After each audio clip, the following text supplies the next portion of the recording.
你好，欢迎收看《新闻面对面》，我是谢栋。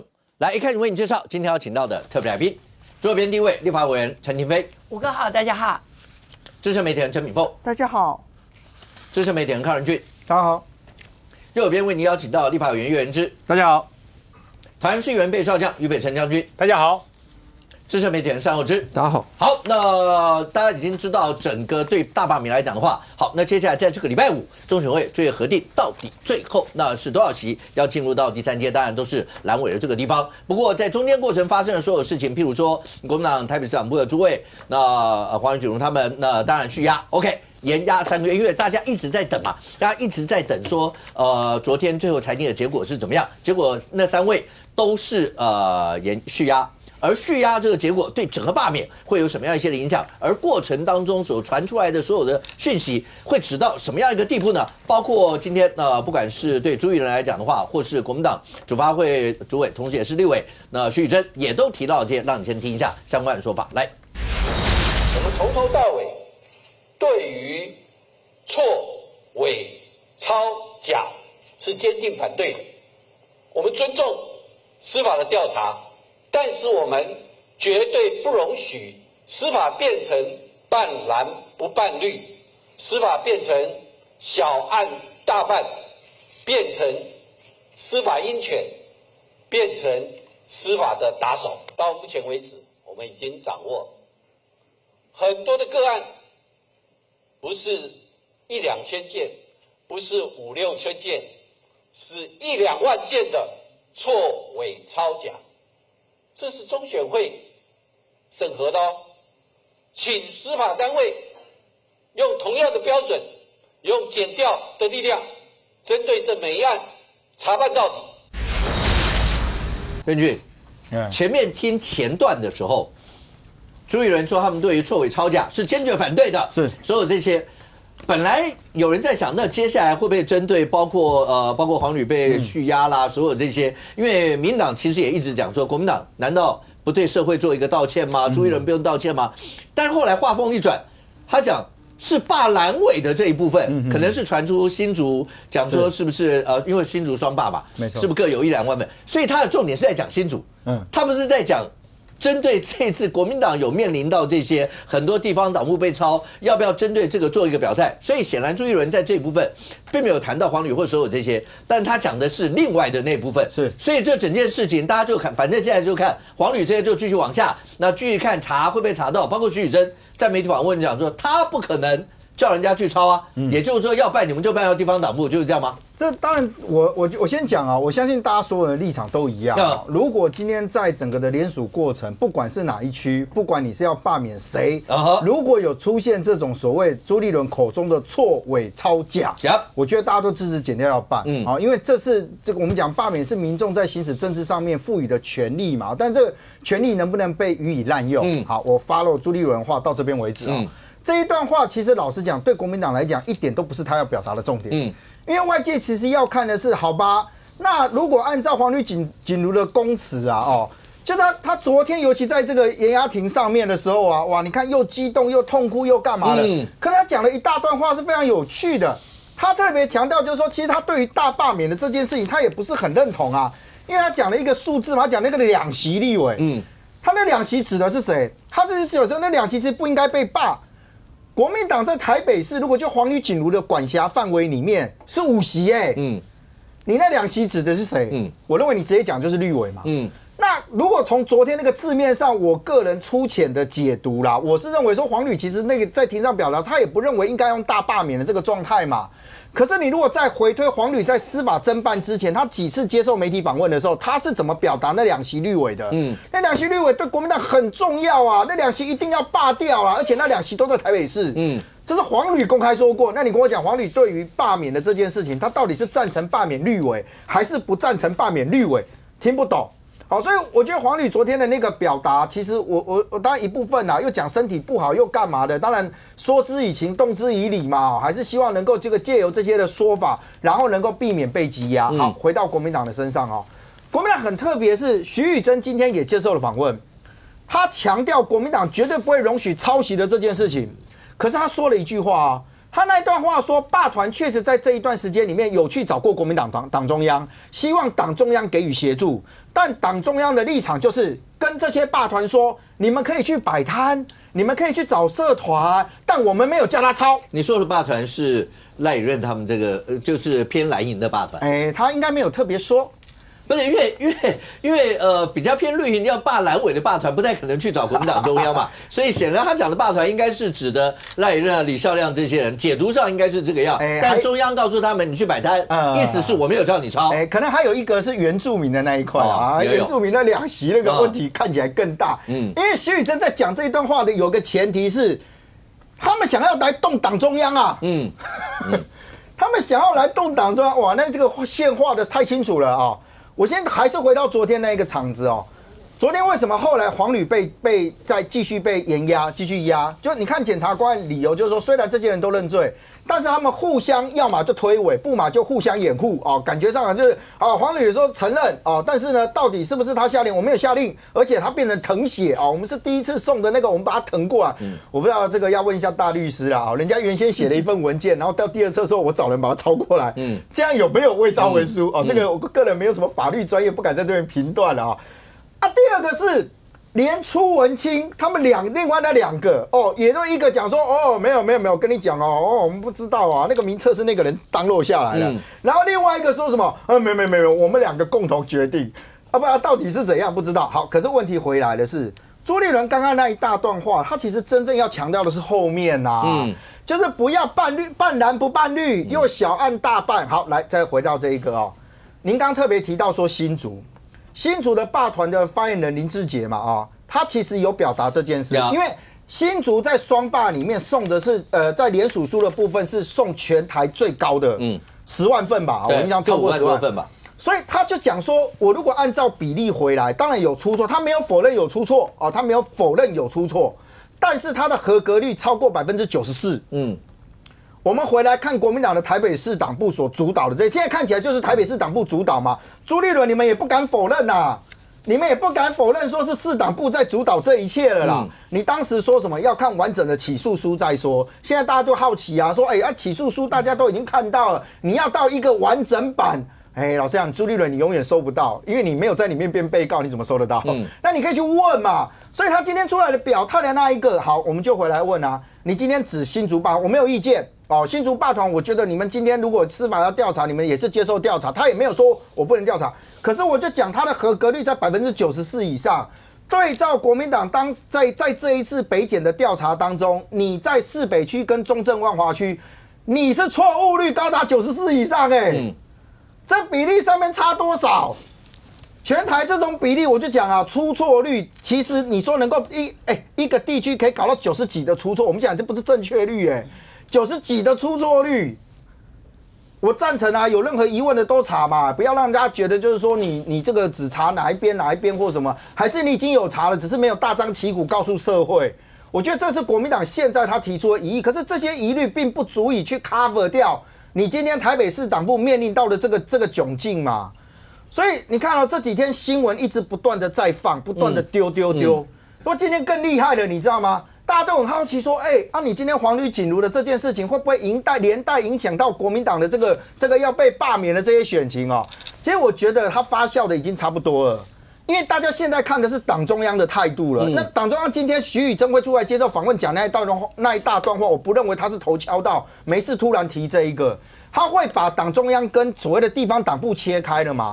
这就跟国民党的这个台北市党部黄旅去跟他下面的人切割，下面呢再互相切割，每个都切割来切割去的概念是一样，都希望断到这个为止你看今天还有一个更奇怪的新闻讲说蓝营的人讲说那这样子好了，我们把所有的炮火引到傅崐萁那边去，然后让傅崐萁来扛，他们其他的削弱炮火。我都觉得这种蓝营人士放这种话到底在想什么我光讲一个刚刚主持人说我们大家在等6月20号嘛，因为6月20号这件事情，好像我到现在还是比较好奇啦。我的好奇是说，他到底是宣布各县市你查核完的结果，然后呢是哪些可以进3阶？因为你今天还要给人家补件的时间嘛，还是你6月20号的时候直接拍板，好，哪些地方你就进来？但因为很奇怪，因为罢团并没有收到这个补件的通知，所以有一些认为说我没有收到补件通知，是不是代表100%全部过关？啊，地方选委会说没有，但我们不能发言，因为我们都送到中选会去了。那大家就问啊，那6月20号是不是就拍板说，我们哪一天要举办投票 ？OK， 这个都未经之数哦。可是问题是，把炮火引到傅崐萁那边来减轻其他蓝委的压力，我不知道在座原知能不能同意这种说法。如果今天投票都在同一天，你告诉我怎么削弱嘛？我这一区的选民，我又不可能板东的选民跑去花莲说，不好意思哦，因为我们听国民党的意见，就是我们来转移炮火，我跑去花莲投个票，闹可能他根本没有办法移转啊！我不知道媒体上那一段出来的意思应该是。因为一天就只有24小时，是，然后所有的媒体时间就这么多，媒体的版面就这么大。如果傅崐萁这个地方版面占的多一点，时间长一点，相对来讲对其他人承受的压力是不是就少一点？因为不太可能那个选区之间做你刚刚那样的一个转移，那最多只能说在媒体上面。不过傅崐萁是会不会心里想，不是，各位大哥。为什么是我要担？对了，我是总召没错，但为什么我要担任这个重责大任？那感觉上就是我是敢死队，然后我要去，然后把所有重兵引到我身上，让所有的大部队能够转进。这个将军听起来应该比较熟悉，因为这是战略上面要做这样。不是，那我不知道，因为媒体确实有这一段，大家只是在讲好了，它有一个前提啦，是说虽然傅崐萁被讨论成这样，但是应该胜算还是 OK。所以呢，这时候就变成没关系，各位我来，我不知道副总召心里怎么想，媒体是这样讲的，可是任俊刚才讲那个前提，我们先把这个从刚才朱立伦讲那段话到黄旅被续押。续押的过程，今天各位观众朋友看到很多媒体上出现的一些的讯息，包括痛哭，包括讲了很多，包括难道只是要罢个绿委，然后就要被追杀成这个样吗？很多的一些词，这些词，好将军，刚才任俊讲也发酵的差不多了吧？可是有一段还没有发酵，烧不烧到党中央不知道。为什么徐宇珍今天要出来在媒体先讲？我们怎么可能去叫他们抄？我们也绝对反对有什么错伪抄假，什么类似这些。因为如果只烧到，反正地方党部现在也已经烧到2个起诉，还有8个还没有嘛。但是一旦如果真的有碰到党中央的那个发酵的状况，现在又显然又是如火如荼在进行大罢免，那个状况会不会不太一样？我讲党中央应该不会笨到说，我告诉你时间不够就用抄的啊，不可能嘛。我们以前在军中，我记得。刚刚入伍的时候，我们去种草皮，你知道，一个晚上要把我们操场所有的草皮换成韩国草。我去哪里生草皮啊？然后我们长官就跟我讲，跟你讲，明天早上起来，连长要看到草皮全部翻新，不准用偷的哦，你要给我种出来。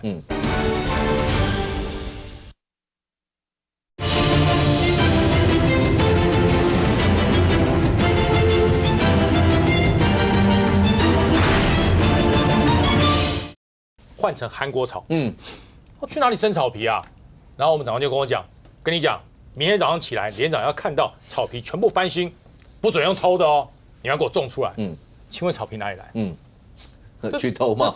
只有满山遍野啊，那坟墓的也给人家挖，什么都给人家挖，挖到最后人家到营区来找我们，你们大兵哥啊，把草皮都挖光了，连长就把我们几个，谁挖的举手？有。就出来，你们这些怎么可以这样？对，我有叫你们挖吗？我有告诉你们不能去偷，你们有没有听到？有，你为什么要去偷？我，不然我该怎么办？对，了解了吧？将军，现在事情已经到了，黄宇举如他们已经被起诉了嘛，接下来就要到了那个地院到一审，但是他们现在被延押，就继续压，对，压3个月，继续往下压，而现在看起来。黄宇举如就你刚刚也提了，黄宇举如讲说，反正他都这么大年纪了，然后只是因为要罢绿就被无情追杀，社会公平和平一点。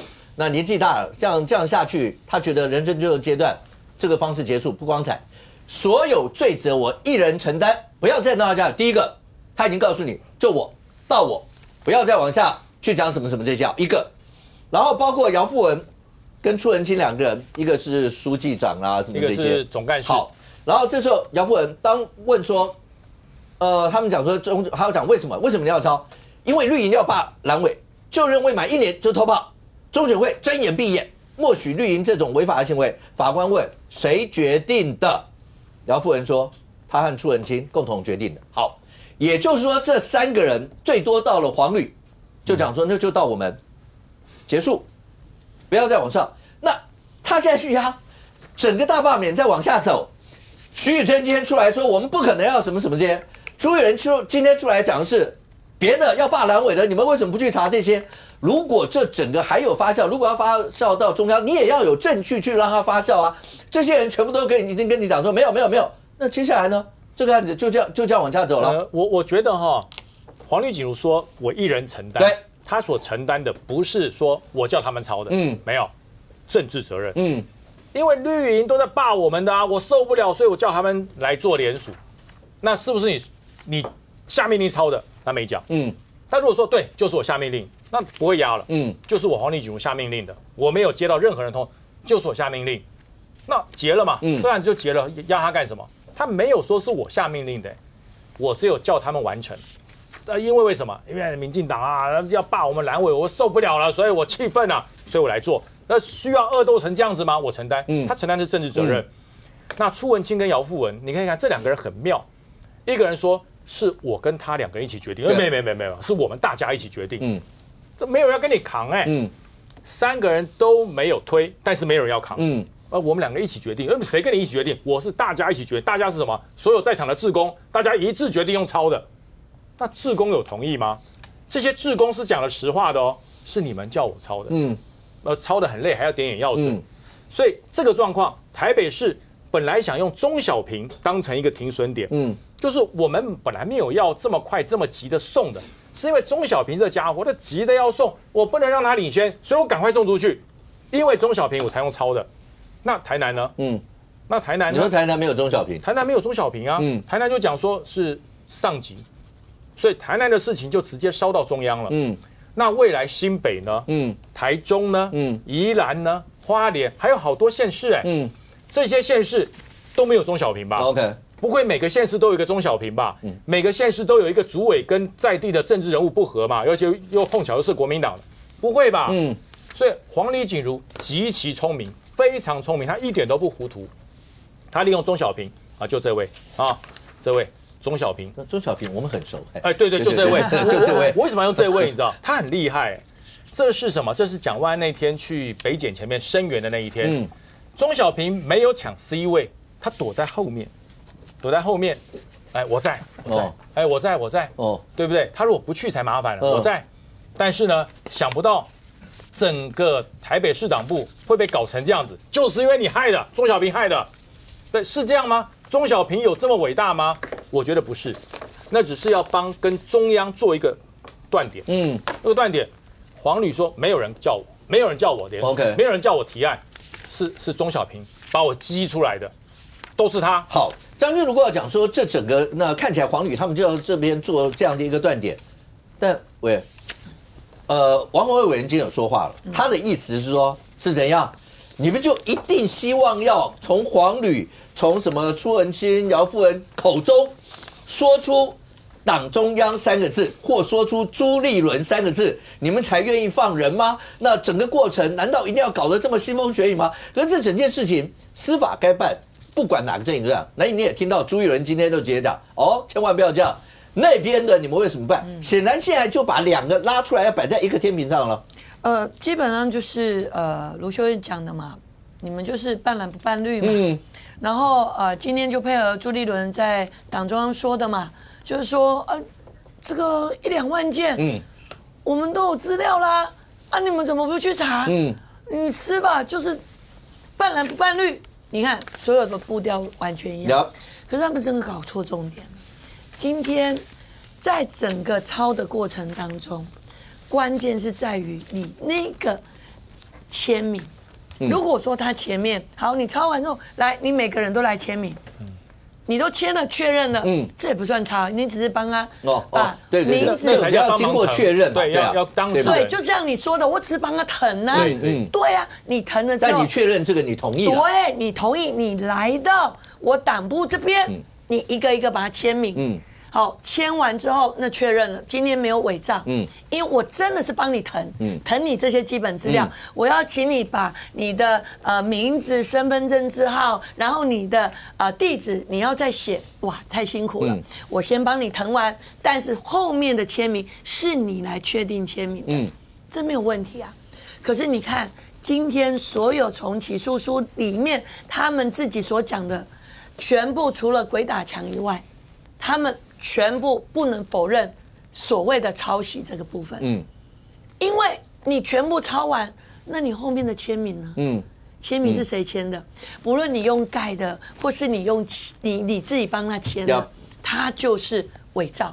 其实重点在这后面这个签名的部分，基本上他们现在的步调，你看，包括王宏威，包括徐峥，他们现在所讲的，都一直把这所谓的你们会再继续压他们，就因为他们还没咬出上面。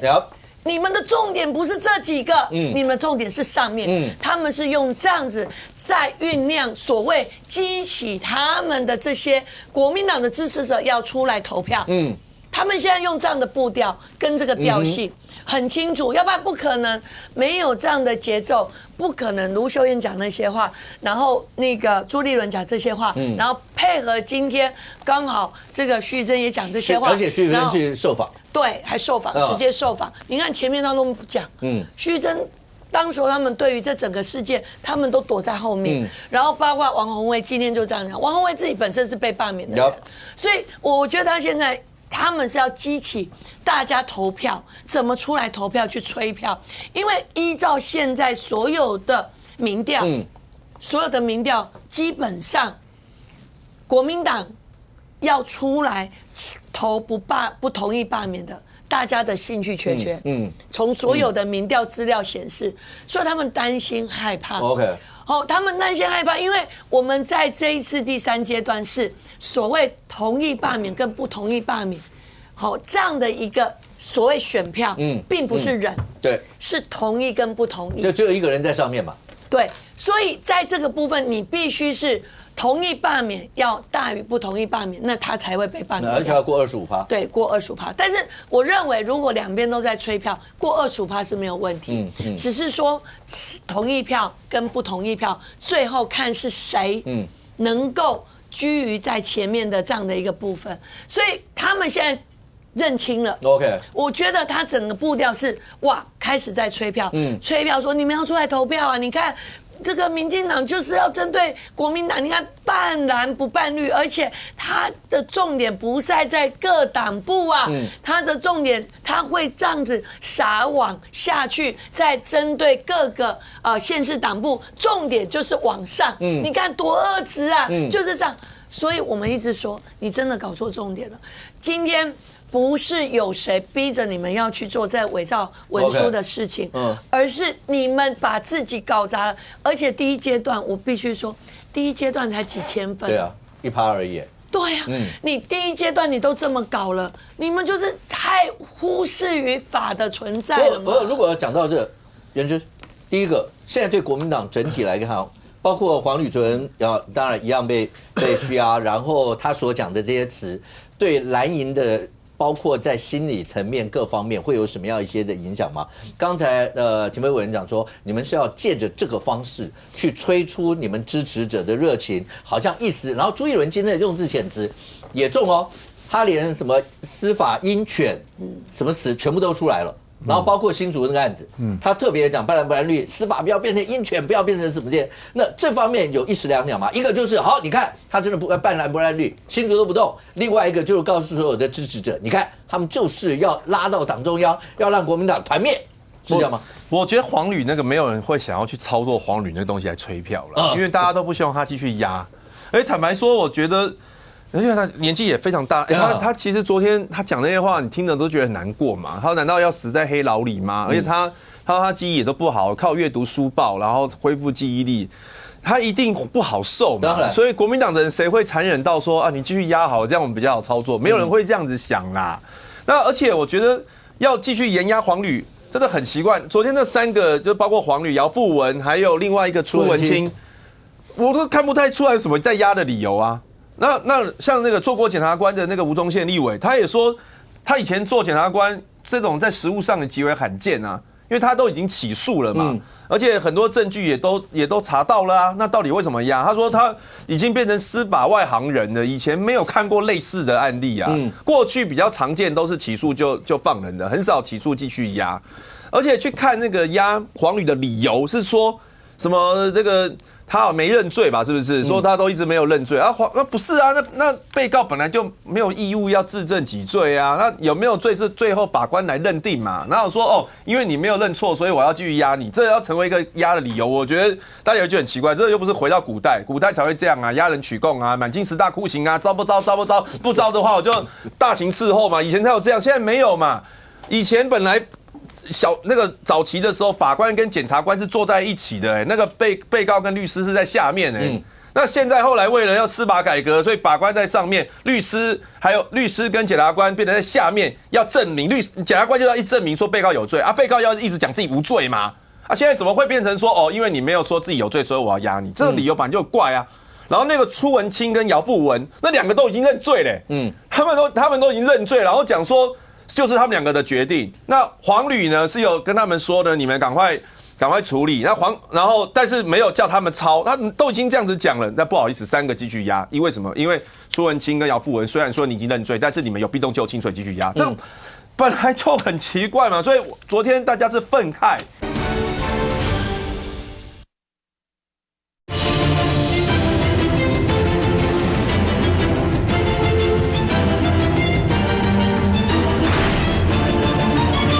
因为什么？因为朱文清跟姚富文虽然说你已经认罪，但是你们有避重就轻，所以继续压。这本来就很奇怪嘛。所以昨天大家是愤慨，没有人会想到说还要好棒啊，又压了，赶快来操作，让我们支持者出来投票。没有人会这样子，而且对人质你们不会这样操作。我想要问的说，你自己在地方跑，蓝营的支持者对于黄旅续压这件事情有没有什么心情上的一些的呈现？譬如说，会觉得你们为什么要一直压这些人？那政府为什么要这样？你们支持者会因为这个会有一点愤慨，甚或会有一些觉得说，好，那这样的话，那我就要出去投票，这种反射的这种情绪吗？我觉得我们支持者反对这个大罢免，不会说因为这个单一事件啊。我觉得大部分遇到的说，出来投不同意票，大家都是讲一个大的方向，就是说。搞什么呢？在金德中1年多，然后正事不干，那边搞斗争。我觉得大部分都是这样啊。刚选完了，又要罢免，罢免之后又要补选啊。补选完之后没多久，下一届又要再选了。台湾就一直永无赢日，一直选就好。社会付出那么多成本，然后纳税人一直在办选举。其实蛮多人反弹是这件事情啊，就觉得说那大家没有大家就是立场不一样嘛。那不管怎么样，就4年，现在剩2年多嘛，2年多以后大家再做决定嘛。我们现在在外面跑，大部分都是投给我的人要出来反罢，就说我投给你啊，怎么可以让你被罢免呢？我一定出来投不同意。然后那一群包括民进党的一堆议员，然后就说我一定要罢免你，没有投给我的说要罢免我啊，有投给我的说要出来反罢。那去年到底在投什么？去年就不用投票嘛，以后就民进党指定谁做立委就好了嘛。所以其实大部分人是反对这件事情啊，倒不会说因为一个就是黄旅单一事件或什么什么来反罢啊。至于说新竹那个事情，也不是像廷飞委员讲那样，新竹是被发现说他是双罢嘛，就罢免高虹安跟罢免郑正前，被发现有1万多件。他1万多件都是伪造的，或者死人联署，或者什么，不是只是疼而已，就是说他是有人爆料说就是假的，是无效联署了，无效。然后朱立伦讲说是有假的嘛，然后也有死人联署嘛。那我看到罢团有出来说明啊，罢团的说法是说，那是因为1万份里面可能有高达几千份，那是第1阶段跟第2阶段重复了，因为第1阶段的人不能联署第2阶段，重复被剔掉。但问题是还有其他几千份啊，那到底是什么状况呢？所以当然会希望说，检调局就去查嘛。既然你那么重视这件事情，你就查，每个人都去查，不要说只有查蓝的罢绿的有问题就查成这样，哇，黄旅都不让人家出来啊，绿的好像就高高举起轻轻放下，一起办，对不对？元志刚刚后面讲到这一段，明凤。所以当新竹出现这个状况，但因为刚刚也有讲到新竹的罢团也有出来解释嘛，包括1阶连提议什么跟2阶有没有重复。可是元志刚刚讲，包括朱元他们就讲说还有啊，你查这个对他们长期来讲的，你有注意到第一个叫司法迫害，连欧小林都出来讲说起诉黄旅，包括所有这些东西的办，就是严重的司法去干预罢免的一个进行。新竹这个拿出来是让他们真的捡到枪吗？就在这方面，对于他们讲的，真的会这么振振有词吗？那黄旅这些事情也变成讲说，那你压你为什么还要再压他？所有这些事情在未来，因为接下来20号，今天礼拜3、礼拜5，中选会就会合出来，然后接下来大概就开始，虽然现在也已经开始打了啦，但是可能就打得更是那个大概你可以看得到，大概就是腥风血雨的状态。这些在未来来讲的话，对于蓝营来讲，真的因此会扳回来一点吗？没有，那新竹先讲新竹1万份嘛，那各1万嘛。对啊，就说如果你只是第一阶重复的话，应该只有几千份而已。那你高达1万份，那当然就是要是什么样的情况？那我们当然也支持查啊，对不对？我们绝不像国民党一样，就说这个什么都是司法迫害啊。那你现在既然出现有1万份。那你不查，我们还要逼你查了，对不对？到底是怎么样的情况？所以我觉得说，我觉得国民党不要想说中奖了啊，捡到枪，对，捡到枪了，捡到大炮了，那查出来才知道是什么样的情况嘛。因为依照过去霸团的训练，不至于出现像国民党这种要被侦办的情节啦。但是今天高达上万份以上，的确也是我们也需要一个真相跟交代嘛。那到底是什么情况？这个以后清楚以后才会知道。那不是，那再来就是说这个黄旅这些就是翁小玲这件事情是说。什么？民进党用司法在干预蓝营的什么罢免案？我有时候听不大清楚。我们这位法学博士的话，那所以说他就说民进党在用司法干预这个罢免案的进行，因为这个把这个所谓蓝营的这个人通抓起来后，他们就不能继续进行2阶。可是问题是你应该回过头来说，你本来在联署第1阶的时候就不应该犯法啊！你怎么会变成倒果为因呢？所以说，这个网友就说：“现在你是立法委员在干预司法，不是什么民进党在干预蓝营的罢免案嘛？”那我觉得黄旅这件事情，因为黄旅的事情已经发酵过了，发酵过就是什么时候？就是当时被传讯的时候。率众去包围417那一次，417去包围北检，跟那个时候，那个时候大家已经引起一阵的这个骚动了。那你今天大家对于黄旅或是这些人，因为这个整个起诉书判决起来，大家是觉得他是一个持平的啦，就说至少张思刚、李孝亮跟那个不起诉。都不起诉嘛，然后还有几个人都是缓起诉。那这3个人这3个人是主要的干部，他是被起诉了，而且黄旅是被求处重刑。对，那赖以任是求适当之刑。那就是说，你整个在延续羁押庭的时候。检察官也是告诉你啊，你什么事情都忘记了，回答就是说我忘记了，我记性不好，我年纪大或怎样，没有错，很多人都是这样说。那个沈庆金也说我年纪大了，记不起来。柯 P 好像也是说我记不得了什么的。问题是这种东西在法律上面，在侦办的时候，这个是理由吗？你们想想看嘛，就说你黄旅在指挥这个所谓联署的时候，一清二楚的。好像知道要对付钟小平，对不对？我们要防止西对，那不是很清楚吗？头脑不清楚，才这过1-2个月，头脑就不清楚了，什么事情就忘记了。所以我觉得这个东西讲出来，就是我觉得大家没有办法接受，就说你黄旅，其实我也不觉得他是要逼黄旅讲出谁，我觉得我也同意那个将军讲的。党中央可能就是叫你要交一个什么东西出来，什么时间东西交出来？对，那你要用什么样的方式去弄？那是你自己要决定的啊。那你黄旅，你只要把这过程讲讲就好啦，说谁交代你，可是我决定要怎么弄，他并没有交代这个。我觉得这一段很难交代吗？除非是真的有所谓的党中央的部分，因为有个叫陈一个圈的陈奎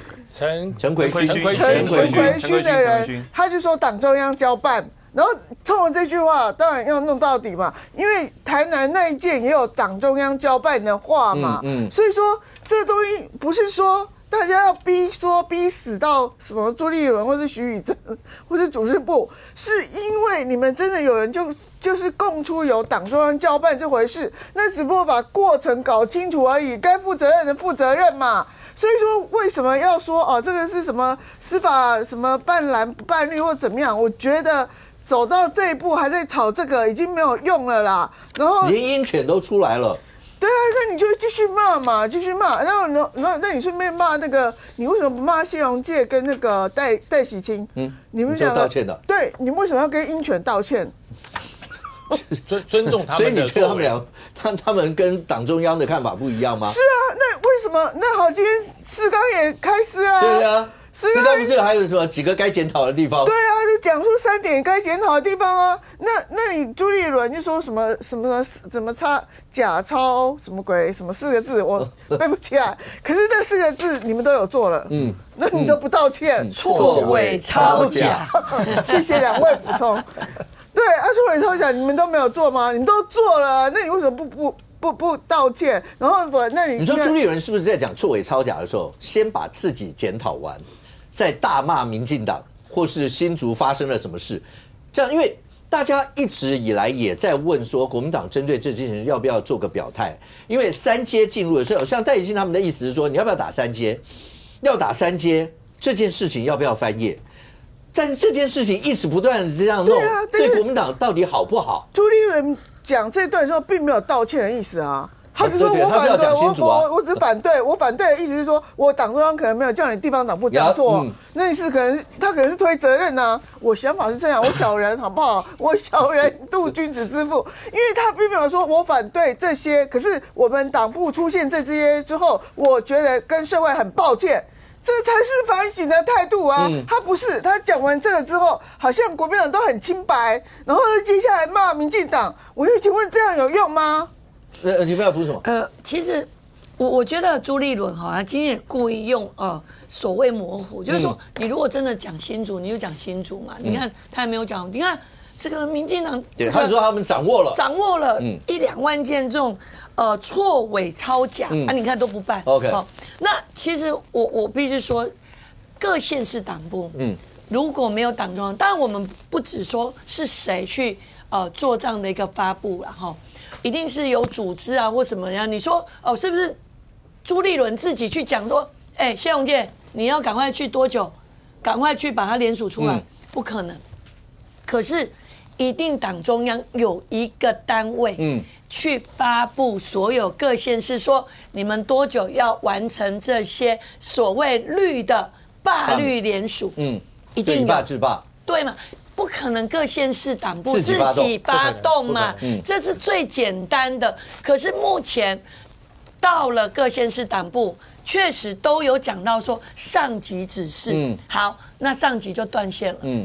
那当然，你说你们自己应该去面对说组织部，如果组织部发了一个文，那就组织部啊。OK， 哪一个单位就哪一个单位啊。那你们这样子东盖盖西盖盖。我说真的，你只是让整个的问题，就像大家一直认为说国民党你要翻页，你没有翻页就纠结在这里。那现在几乎就是变成大家不愿意去面对现实，那到底是在掩护谁 ？OK， 这个人到底是谁发布这个命令？你当然，如果不是朱立伦，那请问谁要去问？如果组织部发一个文，大家就讲组织部啊，那为什么要那样子掩掩盖盖的？不是，可是就算这样，后直先问一下，就算说中央的政策叫以罢制罢，但不代表一定会有犯罪嘛。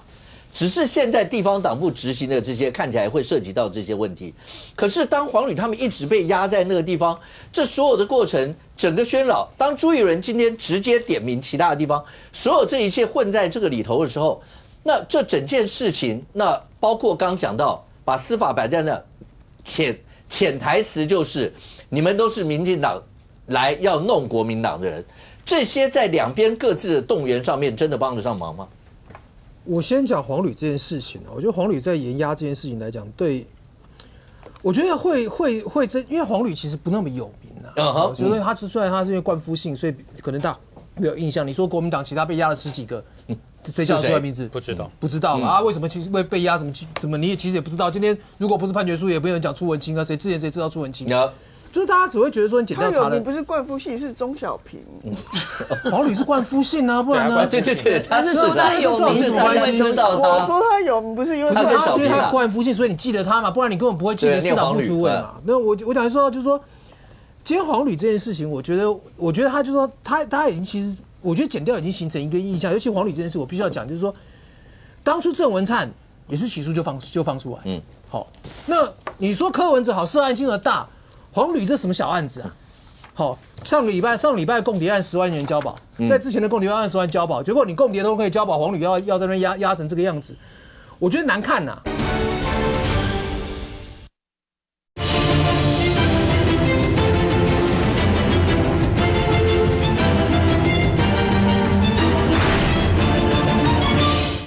黄旅这什么小案子啊？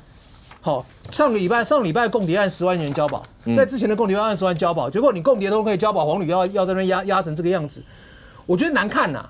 好，但是你说会有多大影响？我觉得没有，麻掉了啦。现在问你说哪个被收，哪个被压，大家不记得嘛？只知道很多嘛。好，除非你弄到党中央。好，那我觉得你检调有本事就弄到党中央，弄到党中央，国民党就有救了嘛。你最好把国民党弄到党中央，你把朱立伦收了，你把朱立伦收了，把朱立伦扣了，就国民党就有救了嘛，对不对？大罢免就有救了嘛。对，就在这上面，司法在上面一直有表现，对大罢免来讲不是好事啦。好，你不是主角啦。好，两个政党在打架，哈，你司法不要那边一直在那边，就是说，而且你到太平湾已经一个印象就是这样。那我觉得朱立伦今天扯这个也没有意义了。我讲说，你今天从黄旅进去4月，对不对？到现在已经2个月了嘛，这个假联署这件事情吵了2个月了嘛。好，现在的边际效益已经很低了啦。好，你说有没有假联署？有，对不对？啊。第一天讲的时候很热，第二天讲的很热，同样一件事已经讲了60天了，你还会很有感觉吗？不会嘛，对不对？那只是说，你朱立伦今天出来炒这个东西，也没有什么营养，也没有什么营养嘛，因为你现在去讲这个，真的大家也都没有感觉，你说到这个要什么效果也没有。那大家今天为什么炒朱立伦？我也觉得很怪，就是说，因为实在是没有什么东西可以炒啊。我就讲前一阵子。你记得朱立伦前2天发那个爱国者行动那个脸书，然后跟张善政坐安吃饭，对不对？还艾特4个直辖市长，你有没有去看过那个脸书下面有几个蓝勾勾？有几个蓝勾勾？我记得大概1个还2个。好，整个国民党都没人在理他，只有我们在理他，对不对？没有把31个立委被罢免，这么多议员要参与。等一下，你有没有理他？一定没有啊！我看过啊，没有啊，只有2个立委，我跟你讲，只有2个不分区立委啦，没有空上脸书。对，那所以变成说，他现在这话为什么讲那么辣？因为没人理他嘛，对不对？啊，不然他怎么办？他连艾特的4个直辖市长都没人要回他了。他今天不讲鹰犬，要讲什么？那我你炒冷饭嘛？你这个事情，这个话你2个月前就可以讲了。你现在讲这干嘛？对不对？而且你要说朱立伦道歉。朱立伦如果会道歉，他该道歉的东西多了，35-0他就该道歉，31-0他也该道歉。他国民党都没有道歉，跟你民进党道歉，你讲他吧，对不对？所以怎么可能嘛？他现在讲这个就变成没有，我讲到就没有什么营养嘛。就说他黄旅他也该跟黄旅道歉，把黄旅搞成今天这个样子，对？你说今天我讲句实在话，现在有人讲说上面有指示，但黄旅到底怎么指示？就像刚刚你讲，黄旅到底怎么指示？不知道。你现在检调非要把它扣着，因为你检调自己新政已经成了嘛，你还再扣他，你需要有什么东西？就是我觉得在这件事情上面来讲，不好看呐。要将军要补充，我补充一点哦。其实大家记不记得这整个死亡联署的案子怎么样烧起来的？是因为第一阶段在提议书的时候，有人家里收到，就是会寄过去嘛。那这个人已经死了好久了。或是我已经退伍好久，我从来没有跟国民党联系，我也没有联署，跑去找苏巧慧，跑去找王定宇，跑去找好多立法委员，这些立法委员针对这些支持者协助他去提告，因为一提告就成案了嘛，这个事才办起来。那如果朱立伦今天讲什么错假抄伪，其实就是伪造了，你讲的这4个字就是伪造。如果国民党你也有律师团吗？你知道了新竹有这个所谓的伪造的事实，你赶快找一个支持者出来，或者找一个民众出来。那选委会地方的选委会一定会寄信到民众家，这是不是你的？不是，那所以是假的。你只要找到1件，律师陪着他去告，就成案嘛。你在中央党部中常会里面拍桌子，又鹰犬，又生气，又开始半蓝不半绿，你要去告啊，你要去告啊，你不去告怎么成案？他后面讲说没有。据说检调现在已经开始办，据说，那个罢团问他没有啊，罢团说不知道啊。如果检调开始办，第一个要问的是罢团，是领衔人不知道啊，今天他们不是还到法院前面去告曾正乾吗？他说不知道这回事啊。那如果朱立伦掌握的资料这么精准，你的律师赶快去找那个提供资料的人 ，OK， 提告，这就成案了。如果你一直在耍嘴巴上的快活，嘴巴上面的这个所谓的狠劲，你不成案，这个案子就一直拖下去，不是人家办蓝不办绿，是因为你没有提告。人家不是什么？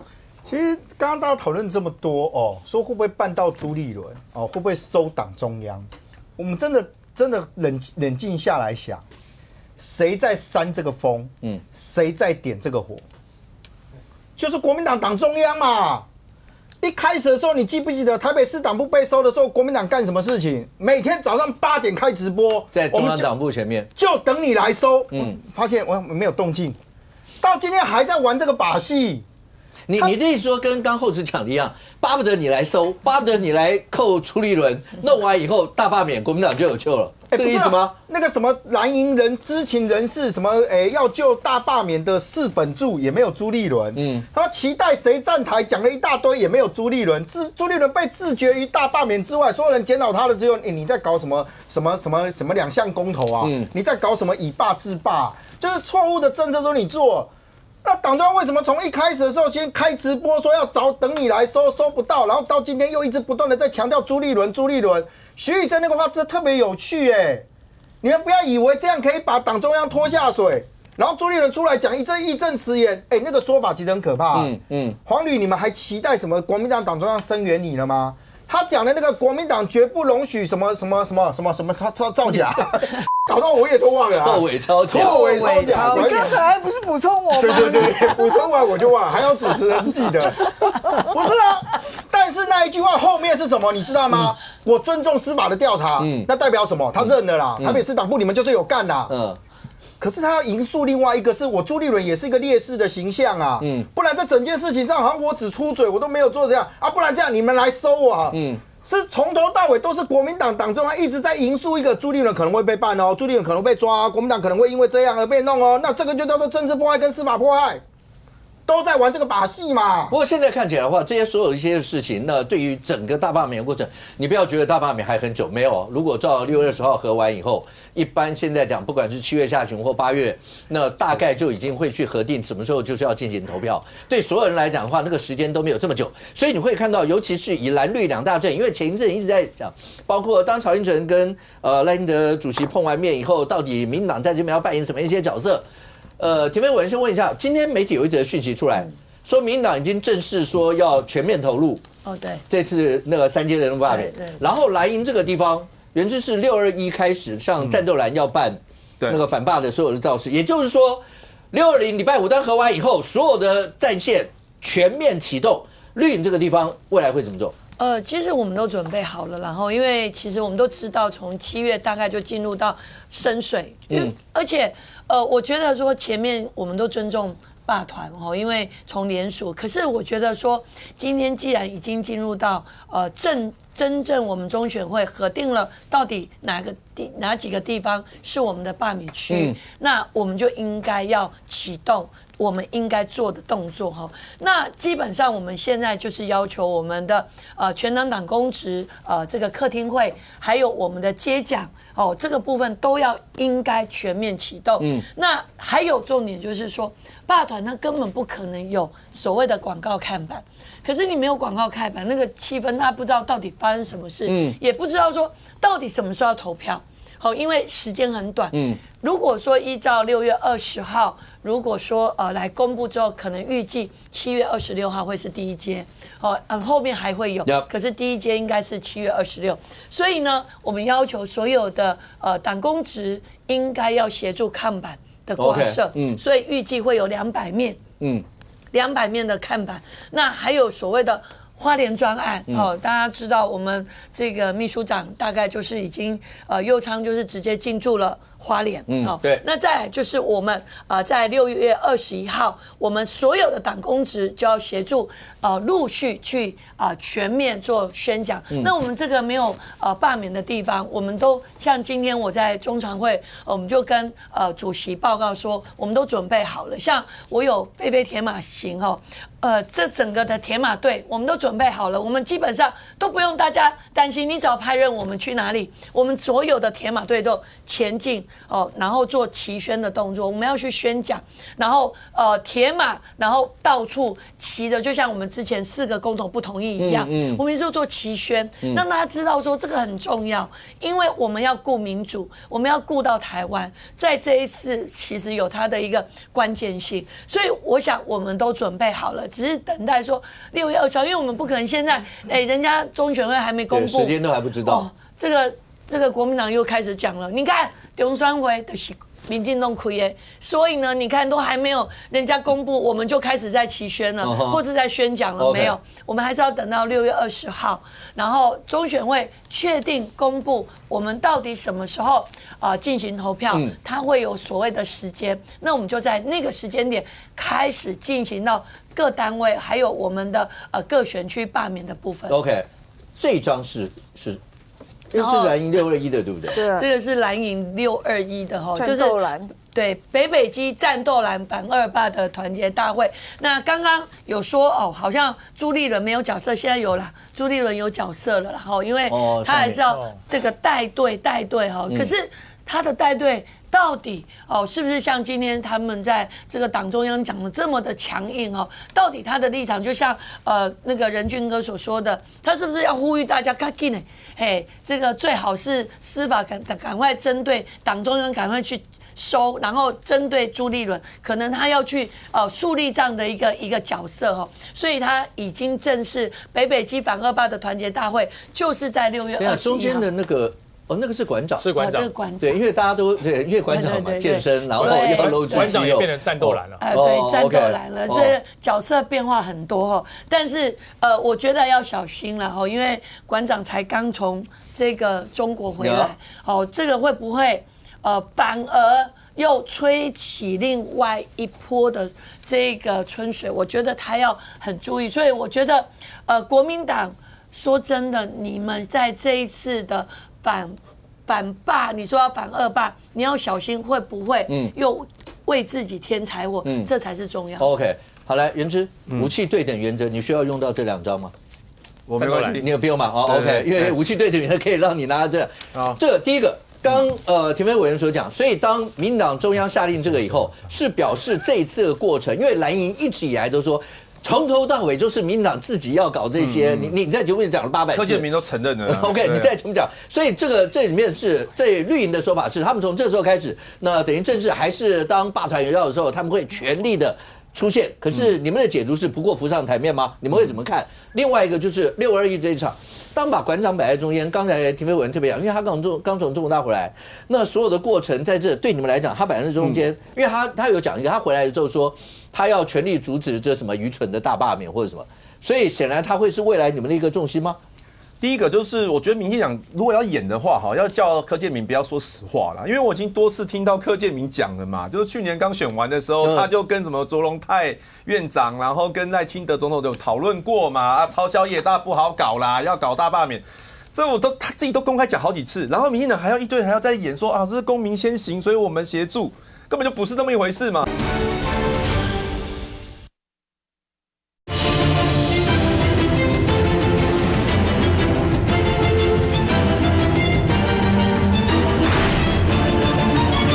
超销野大不好搞啦，要搞大罢免，这他自己都公开讲好几次，然后民进党还要再演说这是公民先行，所以我们协助，根本就不是这么一回事嘛。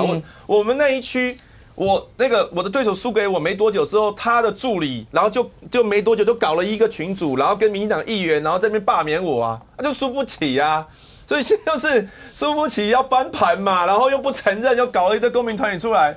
所以那现在民进党说，反正我们没有要演的，所以我们全部要出动。但实际上他们早就在弄了我们2街我那一区都是民进党议员一直在联署然后一直针对我。我们做什么事就在扭曲就乱骂。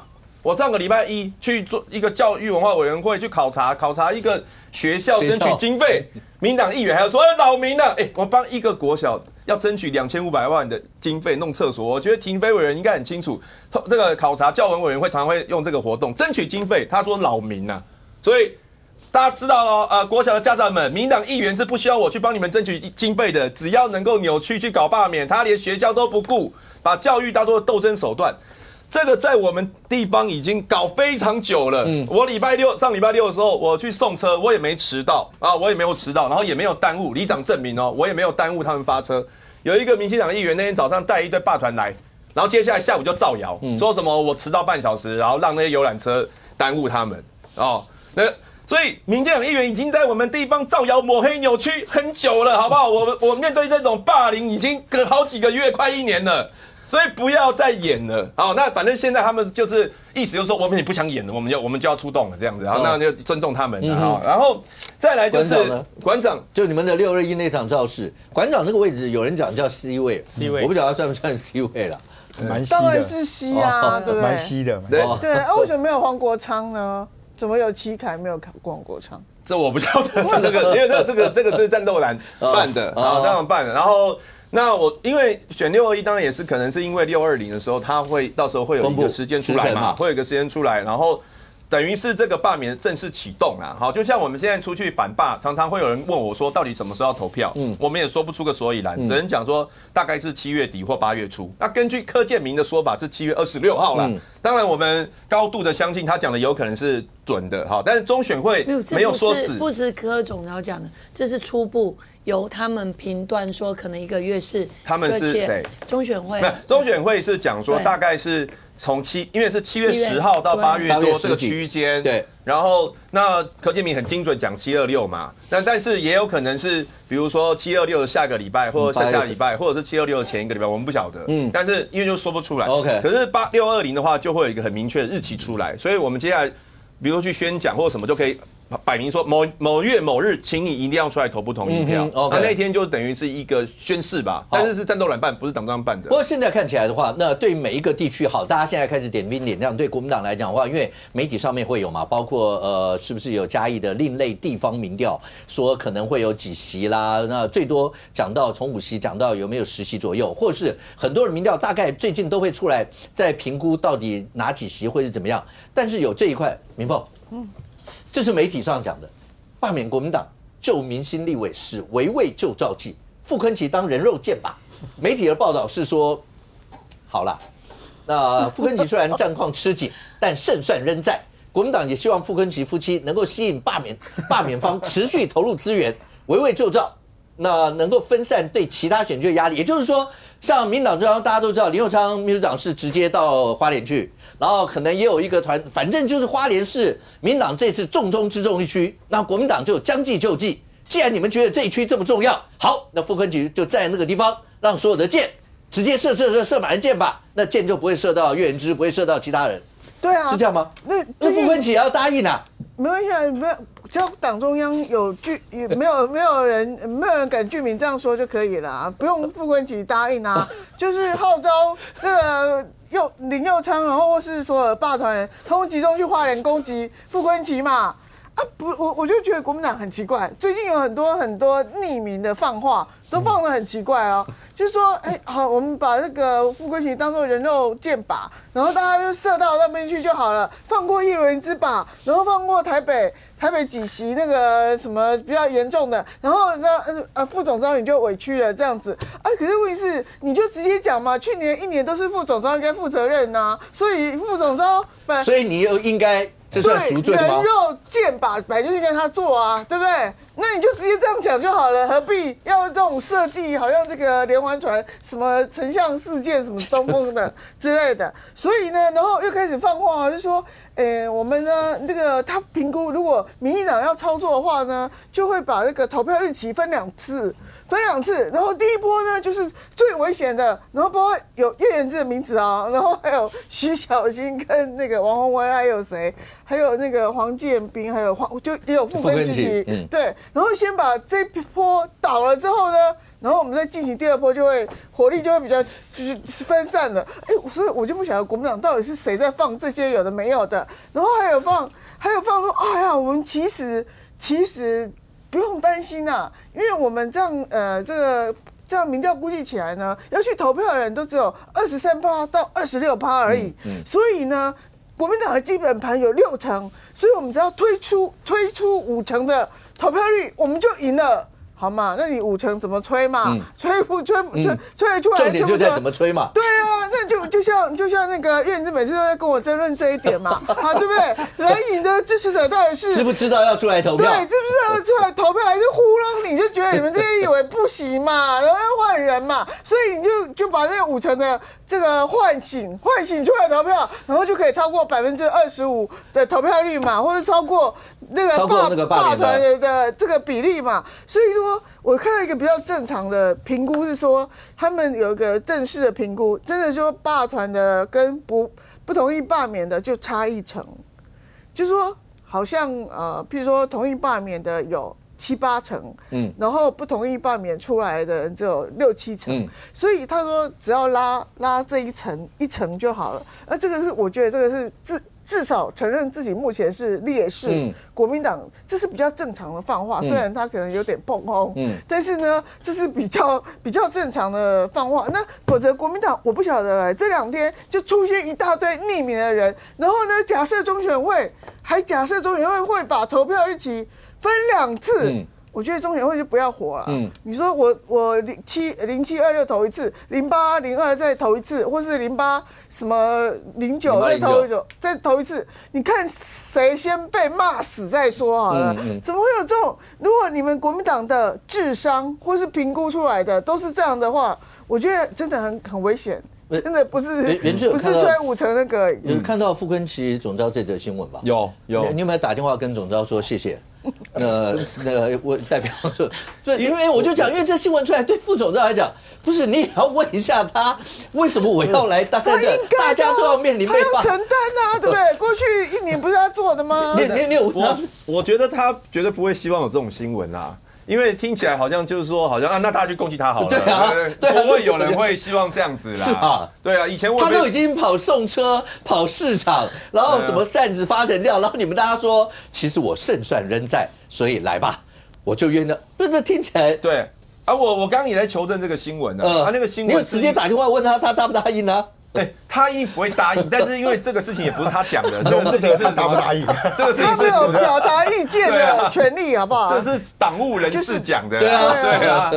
那因为所以奇葩很多，你知道吗？我们常常会看到很多新闻内幕啊，都是说什么党务人士表示，执行人士重要接近重要人士。然后其实有时候我们就会去问说，啊，真的是党务人士这样子讲吗？然后党务人士说没有啊，所以我们也搞不太清楚，说到底这个东西到底是哪里来的？对啊，我问看后知，你知道吗？怎么来的？没有，我觉得因为写这个同业我们很熟啦，对，然后但是所以他是不会乱写，但是会写出这样的东西，我觉得那国民党中央真的有问题。有人写，所以你说一定是有人放话给他，不是他不会自己乱写。这不是放话，就是说他不会随便找一个 nobody 来写这个同业。OK， 那问题是说你这个写法很怪嘛，就是那个逻辑很怪，就是说他的意思说，就是说只要大家全部去攻击傅昆萁，其他人就解脱了，对不对？他的逻辑大概是这样，但是选举不是这样子嘛，哈，我举个例子嘛，哈，我举几个例子啊，2014，决胜关键是谁？2014的9合1，你不要考我们记忆力啊！不是啊，就是柯文哲那一仗嘛，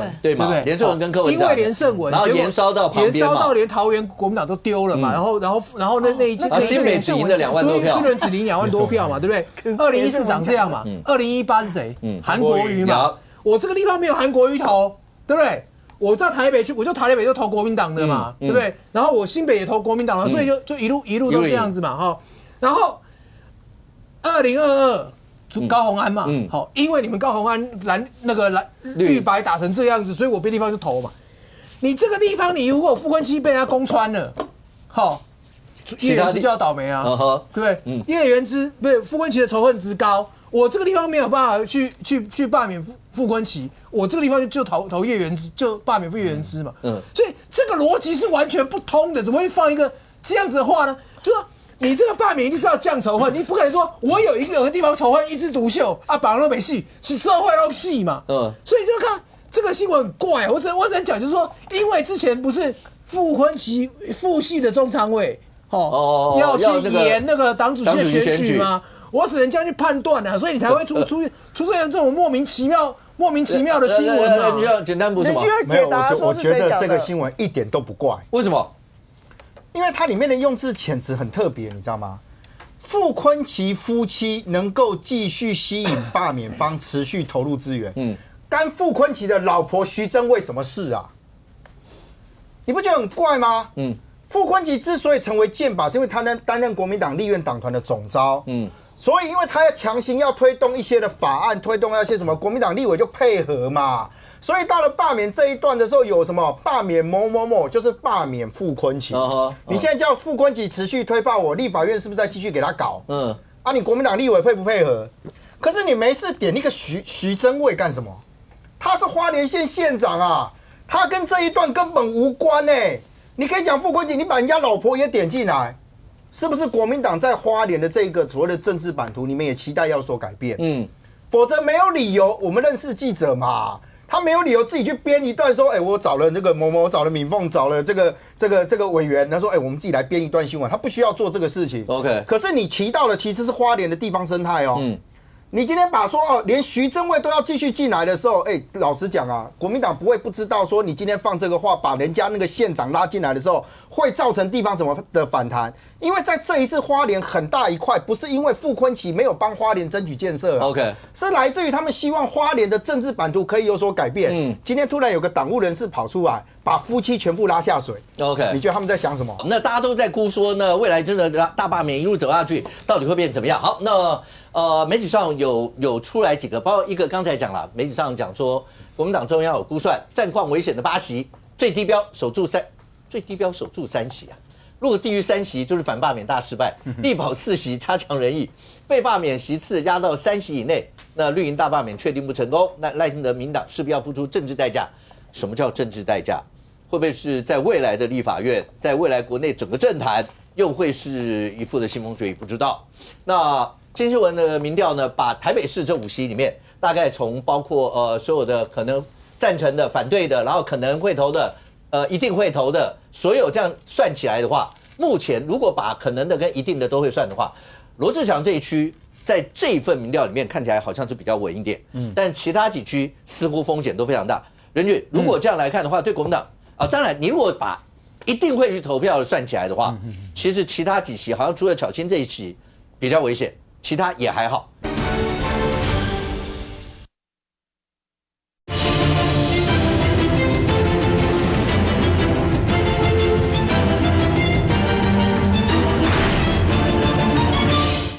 任俊，如果这样来看的话，对国民党当然你如果把一定会去投票的算起来的话，其实其他几席好像除了巧芯这一席比较危险，其他也还好。可如果把可能投票的也算进去的话，那真的只有罗志祥，因为大家每次都讲到这大安区就是比较蓝啊，比较什么，所以都这么危险吗？如果这边都这么危险，对国民党来讲的话，这场仗怎么打？这个是镜新闻所做的一个民调，它当然有针对，就是说，我觉得它问题其实有2个啦。第一个就是说，不管你会不会去投票，那你赞成跟反对大罢免的民众的比例有多少？另外有一题就是一定会去投票的民众，你赞不赞成罢免？那他用这个分区来算哦。当然，你如果从这张表上面来看的时候，事实上罗志强的那一个不赞成的比例是51.8%。赞成的比例是44%，也就真的会去投票的话所以为什么刚刚主持人会讲说罗志强看起来稍微有一点点胜算的原因，其实在这里其他的你可以看得到，会去投票的人都是表达赞成会投票的人多于所以赞成罢免的会这个多于所谓的不赞成罢免的那当然这里面还有一个母数的问题也就是这个只是会去投票的人而已嘛。那如果就比例上面，其实我大概算了一下，因为他比如说我去算了这个王宏威的这一块他如果今天以那个王宏威的这个55的赞成，然后36.9的这个不赞成他等于换算成他另外再做民调，就整体比例上面，不管你投不投票的情形那赞成罢免王宏威大概在22%左右啦，大概在22%左右。那反对这个不赞成罢免王宏威大概在17%吧，我印象中大概是这个数字。所以对于这些来讲，当然危险。可是危险不见得是只有王宏威危险，对罢团来说，罢团也是危险你看王宏威的落差算是很大的咯，跟其他你看像李彦秀的落差还稍微小一点嘛那我就讲，就是说，如果刚刚提到我罢免要成功，要多少人赞成？25%吧。那蓝营他一定会推动反罢免嘛？那蓝营要吹多少趴出来？如果刚刚大家讲说各吹25%都不是太难的时候，就是比票数嘛，对不对？但韩国瑜的话嘛，啊，多一票就赢，少一票就输嘛。可是你想，如果双方都动25%，投票率多少？50嘞。在过往的补选或者是怎样，50%，我想大家不会认为太低了吧？所以现在大家高度的冲撞下来的这个状态之下，对于蓝营来讲，如何去拉高那个选民的投票意愿，就支持者投票意愿，我这必须讲哦。国民党在一开始做了非常多的操作，其实你说朱立伦都没做事嘛，他不就是一直要推动一个大家出来反罢免嘛？大家出来反罢，但不要再讲说什么不支持罢免了啊，因为不支持罢免，那58%不是都赞成你国民党的了啊？可是你会发现到从之前到现在，特别是426那一天，国民党非常得意跟自豪说他拉动了几万人到了现场去。请问隔了这么久了，当时讲426啊，现在嘞？现在已经6月18号了吧？对于国民党的这个支持者，他的动员的力量来说，其实没有展现出来啊。那问题在哪？与其说你反对这个、反对那个、反对司法、反对那个，国民党的人应该会更希望知道的是，那怎么样把支持者吹出来是比较有用的啦。因为支持者不懂得如何投罢免票。可是我们这些立委，我们这些不都在办客厅会吗？不是都在想尽办法去告诉大家讲说办说明会啊，要让他的支持者上来。但你的支持者却对这件事情看起来有很大的一部分叫做无动于衷啊。所以我必须讲，就是说现在对国民党的压力，其实老实讲，司法当然会造成国民党的危机。这个危机其实老实说，究竟是因为司法侦办到了蓝，而让蓝的人觉得说我不敢，不对啊。国民党在操作不就是这件事吗？他一直不断的扩大司法在迫害国民党，希望透过这个方式让国民党的支持者出来，不然朱立伦今天不会讲这个话。可是你又承认就是说不行，因为这样我的支持者也不敢出来，到最后没有人知道你现在所做的。你今天说办这些活动啦，说要办这个反恶霸，对不对？跑出李孝亮在前面了。李孝亮现在变成烈士了，赖以任没去啊！我东找西找不到赖以任的名字啊！为什么？因为他被起诉啊！你要引述这一些，请问我就讲啊，这里面还有好几个啊，好像这个馆长啊，这种到底是正分还是负分？其实没有人知道啊！所以你办的这些活动，板桥板西区也去办过啊，也有去那边办过。虽然说不是针对叶元之啦，但是大家都认为说那个既然那个场办在那边，你应该要把那个吹起来。但看起来成效真的不大啦。不过现在看起来，将军中间很多的一些事，好了，因为这几天包括海鲲号、那海测啊，所有像这样的一些事情，那对大家就想到什么浮起来，然后预算啊这些相关的一些问题，这些，然后甚或因为今天好像林志杰教授他们有去告郑正乾，对，然后就是中间讲到说什么跟国台办之间，然后郑正乾也有解释，他就是个墨宝啊，什么类似这些。可是这些对于整个在这个罢免的氛围会有什么影响？我先讲哦，这一次整个罢免有一个很重要的因素，叫做剿匪，就是曹新成他们喊出来的反共剿匪。那反共剿匪跟强化国防力量其实是密不可分的嘛。你要保护台湾，你要反共，那台湾本身要够强。那所以说，国民党有很多的立委在这个军事设备还有国防预算上吃了大亏，尤其是徐小新。其实徐小新那次在立法院，他没有必要讲那些话，就是只有这一段嘛。扶起来啊，扶起来啊！我就怕你扶不起来啊，扶起来就给钱。其实这一段话是多的，真的没有必要讲。你就是理性的表达你对于整体国防预算的看法就可以了。这种挑衅的话讲了只有扣分。那其实徐小新讲完这段话之后，我们这些长期在国防工作尽力的人，我们有一个担忧，就是今年4月的海鲲号到底能不能如期完成，不管是泊港的动力测试或者是海测，我们很担心因为被徐小新砍了一半，如果你没有办法完成，那我们的支持会成为一些被人家笑你们这么支持他。他也做不到泊港的测试，也没有办法自主动力航行，所以4月份很多支持海鲲号的人很受伤，因为没有完成嘛。后来开始只是用拖船把它拖出去，在港口绕了一圈，还有很多人笑我们，还有搞了半天拖一个船出去什么了不起的？一直到了这前几天，海鲲号在港口里面自主浮航，就是它没有人拖它了，它是用自己的车叶在高雄港里面过港的一个自主航行。其实当时我们就想说啊，应该很快，我们还不敢去断言说什么时候，应该很快会出港海测。后来隔一天就出去了。各位可能觉得这种测试好像没什么嘛，在港口里跟出港口，我告诉大家，大家如果有仔细看那个影片，有很多军事的一些爱好者去拍了。这个海鲲号在港口里面的时候，它是那个水是平缓的，它是缓缓的这样，一出港口那个浪就来了。OK， 一浪就来了，那就是整体的承受度，你的制造的潜舰有没有办法承受海浪、海潮还有海流的做法？后来出港了5个多小时 ，OK， 返航，自主动力返航，不是被拖回来的哦，自主动力返航。其实这一点对整体我们国舰国造，尤其潜舰国造，有很大的一个强心针。那当然里面有插曲啦，就什么渔船要去抢船头，然后差点就碰到，当然碰不到，其实还差蛮远的。后来是被旁边的海军的船叫他远离。那这些事情，徐小新要不要面对？你当时讲的啊，浮起来啊，浮起来我就给钱啊。所以现在很多网友在讲，对，海鲲号浮起来了，海鲲号也做了出海的这个浮航了，海鲲号浮起来了，徐小新你自己是要不要沉下去？所以我才讲，政治人物在面对很多议题的时候，哀矜勿喜，不要去见猎心喜，然后就去讲一些所谓的政治性挑衅的话题。现在海鲲号出海了，现在海鲲号完成了出海的这个测试，当然离潜试整个潜下去出海，我觉得还有一段时间。可至少证明了一件事，我们国家自行制造潜舰是有这个能力的。所以徐小新50%赶快主动解冻，你在立法院的表现会决定未来整个第3阶段投票的意愿。如果你主动提出啊，我看到的海鲲号，你也不要怕人家打脸，他就做了嘛。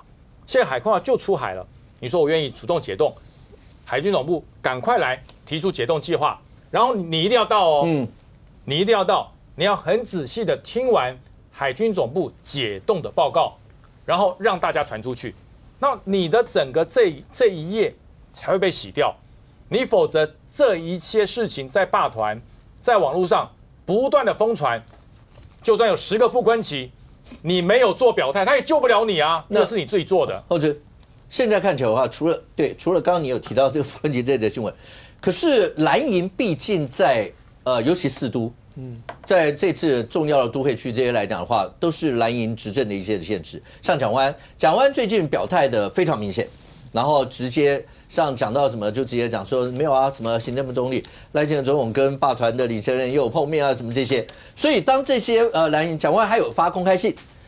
用这样子一个就是首长带着下面有议员，然后跟委员之间这样的合纵之间，对于他们在未来这一趴那罢免里面，你觉得成效会怎么样？先讲一下，蒋万安明天要去巴黎去7天。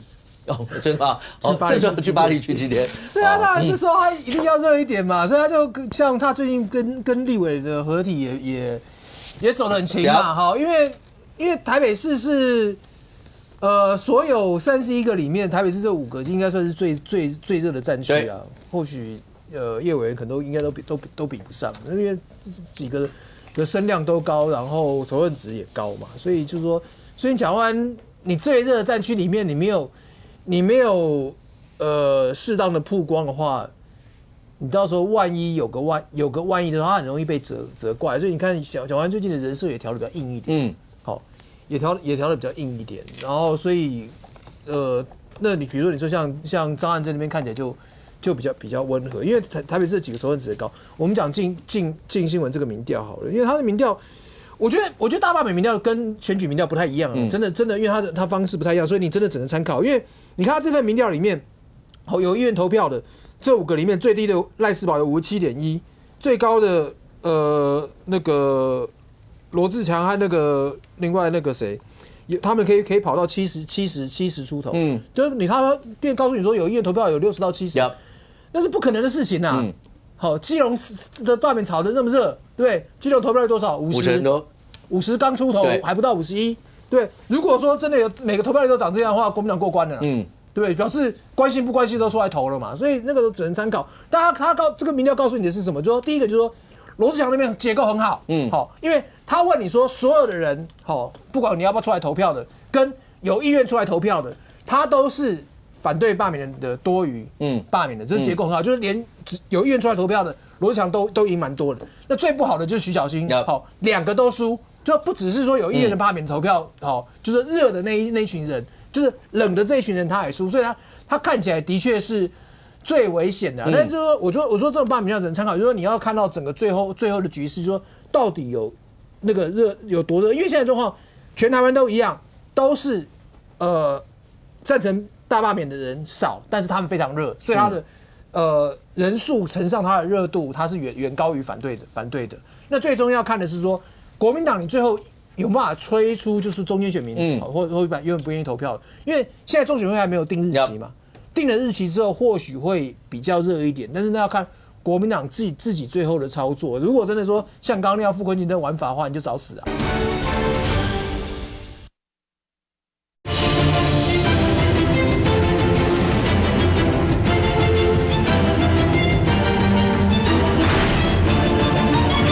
国民党自己最后的操作，如果真的说像刚刚那样傅昆萁的玩法的话，你就找死啊！你说把傅昆萁一个炒热，你就找死，因为全台湾都是要这样仇恨。然后，但是呢，他还有就是说看后段的处理，因为党中央已经没有角色了。OK， 来元之，简单问一下。那个国民党这次今天本来有一个国安简报啊，你叫国安简报，叫国事会谈，或叫什么，反正不管叫什么名字，因为都没成嘛，啊，没成就不用讨论了。那国民党其实一直觉得那是个局吗？我是不晓得党中央是怎么想的啦，因为后来披露的新闻是说黄健庭到最后一刻都还在跟潘孟安联系。中统府也有出来发案说，对，那你们都有沟通啊，有什么？然后说白银就是只用记者会，他们还刻意发这样的，还说什么白银就是都已读不回啊，蓝银反而还有回电话。还要挑拨我们哦，但我觉得啦，以我们立院很多同事的立场，就觉得说他这个时候邀请我们去听国安简报很怪嘛。第一，为何而听？因为当时520的时候，赖清德总统讲说，他希望能够朝野对话，要团结，所以安排了这样的一个会。所以要团结啊，团结应该是要一直不断的，除了这个会之外，还要持续的透过各种方式去营造团结气氛。OK， 就不是，邀请我们在野党去参加这个之后呢，晚上跟曹清腾见面，要把我们罢免掉。那你要一方面说，来团结，一边后面弄了一个刀，我要砍你，那就是这个局就很怪啊。第二件事情是，曹清腾不是一直讲说为什么罢免我们？因为要剿匪啊，莫名其妙一直要给我们扣红帽子，说我们是共匪。像我10几20年没有去中国大陆，中共我一个都不认识，他就要说我是共匪，莫名其妙。好，那你今天赖总统，你跟曹清腾那么麻吉，还会夜会，然后呢，你居然还找我们在野党说要把国安机密告诉我们，你一方面说我们是共匪会泄密，一方面要把国安机密给我们。这个逻辑真的超奇怪。然后就简单不是吗？我没有，我先讲啊，就是说，因为那东西你要想，当初蔡英文跟柯文哲吃个牛肉面，前面幕僚作业就1个月了。总统府直接跟你讲说，6月18大家来开，上礼拜讲6月18大家来开会，我请你吃饭，我要跟你挑时间吧。对，那个黑那还行啦，但是我必须，但是我必须要讲说，因为挑的时间很怪，你想想看，前2天才黄旅警起诉，然后黄旅起诉延押。后面6月20中选会要公布时间，你卡在中间，这会成吗？这会成吗？426怎么来的？426就是黄旅被压的时候来的啊。问题是，你看到朱立伦还是更怪，就说这行一副要去的样子。国民党内没有人理他，总算有一个赖清德理他，还跟他谈得很认真。他如果去了不死才有鬼。620宣布了，你叫他怎么跟31个立委交代？你们，我觉得有点真心换绝情啊，因为其实国安情势哈。国安情势，你要必须强调国安情势，并不是说我们朝野来谈，不是，因为你看现在国际的状态，美国跟中国之间的问题，然后在我们所有这个世界各国的一个状态，美国可能有一点不一样的它的一个方向，然后世界各国从日本不一样的一个调配，所以其实在这个时间点才是国安情势很重要的。所以你看从一开始就是国安情势简报没有改变，所以我觉得现在大家事后现在破局了，就是说啊，我怀疑你这个会有所谓的鸿门宴，嘿，鸿门宴后面不知道搞什么鬼，那请问你应该一开始就说我认为你这起鸿门宴，所以我拒绝。没有啊，这当中都还是有对话。从521 6月15号到6月16号，结果呢，大家看到哦。这个6月17号8点50，黄健庭来电，然后9点的时候，潘孟安回电黄健庭，然后黄表达希望赖总统及两党主席致辞都应该要公开，然后呢，同时缩短国安简报，延长综合讨论。你看哦，到6月17号礼拜二9点，早上9点哦，都还是这样的对话。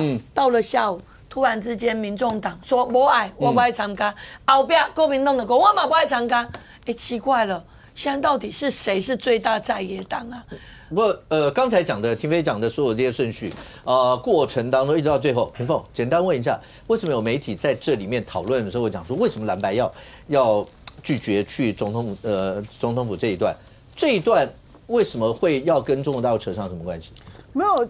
蓝白其实蓝是有意思要去的那白，我觉得白很简单啊，因为白我觉得这个是涉及到策略的问题，就是说，如果我是觉得朱立伦应该要去的，因为今天你这张纸上面写一个去投不同意，监督才有力。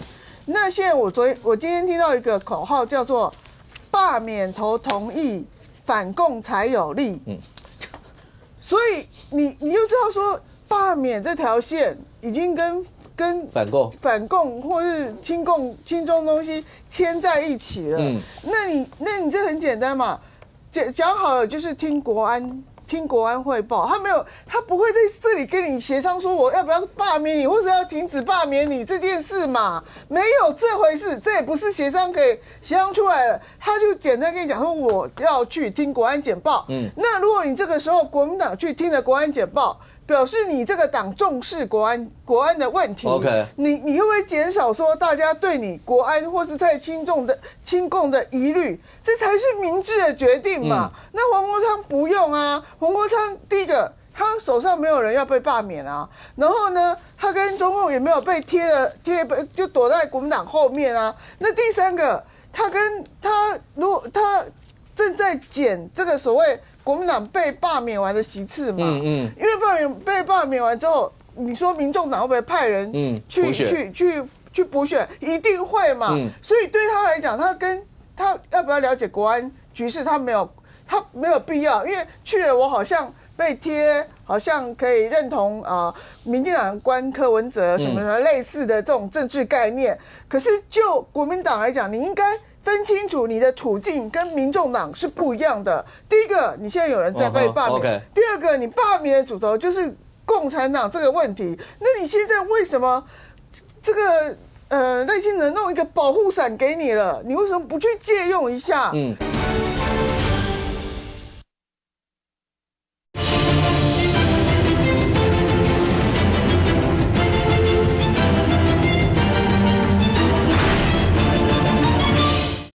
可是就国民党来讲，你应该分清楚你的处境跟民众党是不一样的。第一个，你现在有人在被罢免；第二个，你罢免的主轴就是共产党这个问题。那你现在为什么这个赖清德弄一个保护伞给你了，你为什么不去借用一下？出来以后会怎么样？尤其是没有黄国昌在的时候，谁也不会讲出来什么东西啊。所以我也觉得，我不晓得，本来就说好要去的，对于我觉得这个事情就是这样，成了大家会觉得你在野党有气度，你不成，大家觉得你在野党是没气度。那明凤问一下，一个真正跟全世界安全有关系的事，伊朗会不会真的在这个过程当中做一些不可想象的事？因为大家最担心的是核弹的问题，会不会？这个，因为今天伊朗有一个警告，伊朗的电视台有警告说，大家请注意啊，今天晚上会有一个震惊世界的大事。然后呢，他就贴了这一张图，用一只手去摸了这个核弹，然后写一个 maybe， 然后就说这个画面长达17秒 ，maybe 意思就是说现在我有可能用这个核弹去炸以色列，对，那所以，然后而且他又发出一个警告，就说世界超大的事件，所以大家讲说这个中东地区的这个战争到底是要发展什么样的地步？然后我们的群主又开始啊，我今天要不要去买水？要不要去买罐头？什么东西？拜托，我们离那边应该还蛮远的，所以不用这样子。所以说，今天这一张图的确是给这个伊朗是用一个很恐吓的意味来警告，说他可能会使用这个核弹，因为他最近一连串就退出什么这个核的联盟啊，或什么东西的，表示核武谈判他也退出对，你们管你们的，我现在要做我自己。然后今天又贴这东西，他对以色列的这个愤恨已经到了一个极点了，所以我觉得这个东西。就是观察，如果真的丢出来的话，真的完蛋了。任俊，如果真的丢出来，那当然是全世界大事中的大事。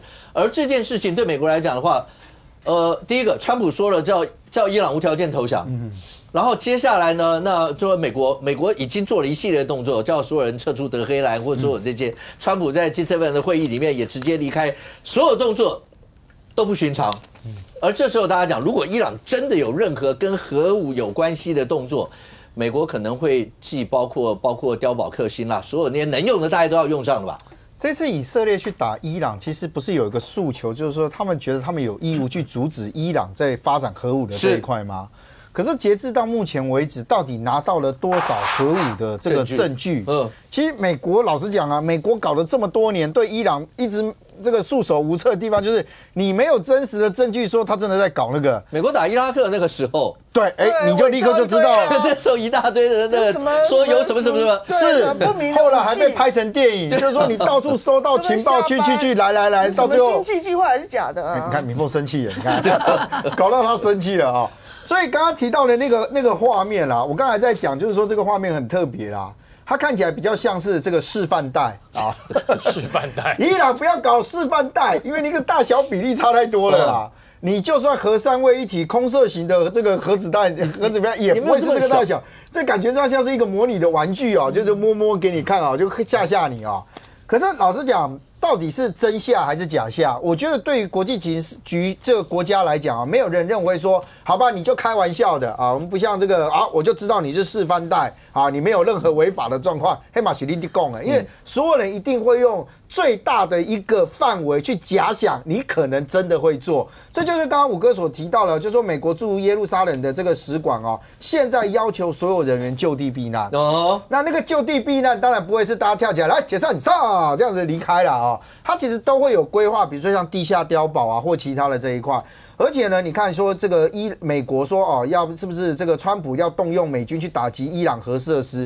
大家这几天可以看到一个被证实的新闻，就是说美国的这个空中加油机，基本上已经前往中东地区了。是，那会不会实质到介入？其实对美国来讲，我觉得它最后一条底线还是回到了，就是说美国人不可以有伤亡啊。美国人如果在任何的一个冲突当中是有伤亡的，美国事实上他就强化了他介入战争的这样一个合理性嘛。OK， 所以你可以看得到，现在川普也呛虾说哦，你今天这个隔空去互呛，川普甚至呛虾这个哈米尼哦，说哦来，我知道你躲在哪，结果呢大家就讲哦没关系啊，大家来战斗哦。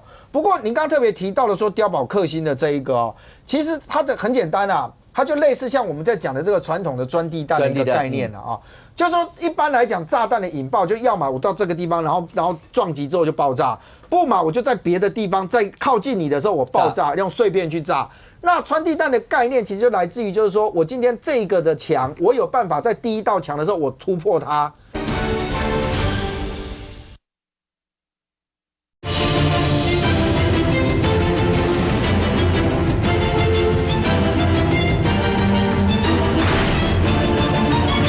它就类似像我们在讲的这个传统的钻地弹的一个概念了啊，就是说一般来讲炸弹的引爆，就要么我到这个地方，然后撞击之后就爆炸，不嘛我就在别的地方，在靠近你的时候我爆炸，用碎片去炸。那传递弹的概念其实就来自于就是说我今天这个的墙，我有办法在第一道墙的时候我突破它。然后到第2强的，然后我这边的时候我再突破，就不断的突破，然后最后进入到你的掩体里面去炸，然后在炸的过程当中，因为包含到它的碎片是有更大的杀伤力哦，所以美国为什么这时候要放这个消息讲说哦没有，我已经多次演练了哦 ，OK， 那代表是什么？战争本来就是测试武器最好的一个地方啦。你今天搞了一大堆的武器，你真的实质上的时候，你怎么去验证？可对美国来讲，把这个讯息放出来，当然啦，你要拍示范弹摸核子弹，那我就告诉你讲说，你那个是示范弹，我真的已经在操作了。将军，最后1分钟，请问一下，伊朗就算不用核武，他如果封锁荷姆兹海峡呢？哇，很严重。对啊，我要告诉大家，用不用核武哦，那离我们还蛮远的，那是大国之间的事。我们比较关心就是这一个荷姆兹海峡。这个海峡是在哪里？各位，红点这个位置，它整个掐住了整个那个波斯湾要出来，一直到阿拉伯海。这一段叫石油的航路啊。大家知道，我们台湾我们的石油总共大概从哪几个国家？我们有分散了，我们已经有分散了，中东、好美国，还有非洲。我们从这3个地方进来，但是我告诉你。我们要经过这一条航线的石油跟天然气占20%，也就是如果封了，我们就少了20%，20% 的石油跟天然气，那这对台湾有没有影响？影响当然了。那各位知道，这朱立伦主席如果他早点知道这个消息，他今天应该会去跟赖清德、赖总统听一听国安汇报。为什么？这一段是朱立伦了解的，有关于经济战略，所以朱立伦说。我们非常遗憾哦，上午本来有一个机会可以朝野对话了，但是没有成局。国民党愿意继续协商，而且门是开着，未来适当时机对进行朝野对话，他觉得都可以协商，因为他说，万一波湾的荷姆兹海峡被封锁，那我们是能源危机耶。那你就去就好了。对，所以我说哦，他可能这个消息他稍微晚知道了一点。没有，如果早点知道，说不定会去。不过我觉得。赖清德总统可以试着跟他联络一下，叫潘孟安说，可以啊，还有机会，我们再来谈，也蛮好。OK， 最后来元之，30秒，大罢免有什么呼吁？就是呼吁赖总统先跟我们道歉啦，因为都找我们要跟我们讲国安机密的，代表你就不认为我们是共匪嘛？然后你又任由你的那个顾问曹新成在那边挂看板说人家共匪，造谣抹黑抹红，赖清德就打脸了曹新成，所以请赖清德先道歉，然后请曹新成不要再讲这些那抹红的话。台湾要团结，不要找敌人。总统要有总统的格局，不要一直斗争。OK， 来，一个总统要做国际国安情势简报，被真心换绝情了。那你要叫他道歉，要道歉什么？不要抹红啊！我觉得其实。